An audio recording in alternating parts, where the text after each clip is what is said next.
pour revenir à ci maire yi boo gisee maire yi nga xamante ne jot nañ leen fal ci Sénégal ci 2022 bi début 2022 néew na maire yu nekk di liggéey ak di concentré wu ci li nga xamante ne moom mooy jafe-jafe yi seen i askan. ku mel ni Ousmane Sonko dem fële ca Ziguinchor ñu bëri dañ doon wax ni dafa demoon foofu pour asseoir benn base politique mais tey boo ko gisee démarche am boo gisee pas-pas bi mu wane ci jéem a saafara problème mu li nga xamante ne moom mooy population Ziguinchor mais munoo def lu dul ni que bravo parce que aussi loolu nañuy xaar ci maire boo nekkee premier magistrat ci benn ville li nga xamante ni moom nga digg woon askan bi da nga ci war a ne mi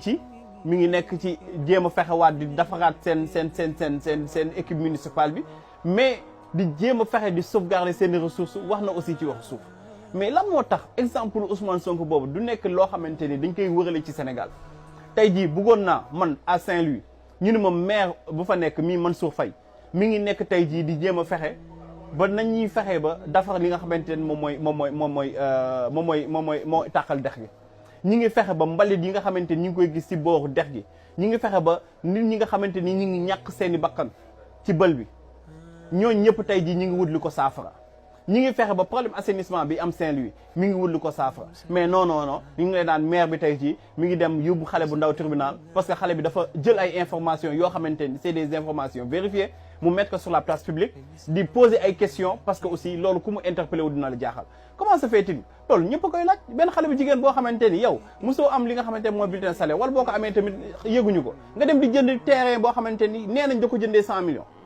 kooku ñëw wax ko sur la place publique nga nag koy yóbbu tribunal ba pare di ko exiger ay excuse publique ça dafa am yoo xamante ni vraiment xaaruñu loolu ci ñi nga xamante ni ñoom ñoo ñu administré ñun li ñuy xaar si ñoom moo ñu fexe ba li nga xamante ni digg woon nañ ko ak ñoom ñu respecté ko donc tey jii am na ñu bëri ñoo xamante ni ci élection yii nañ leen fale am na ñu dem jaayi seen ngor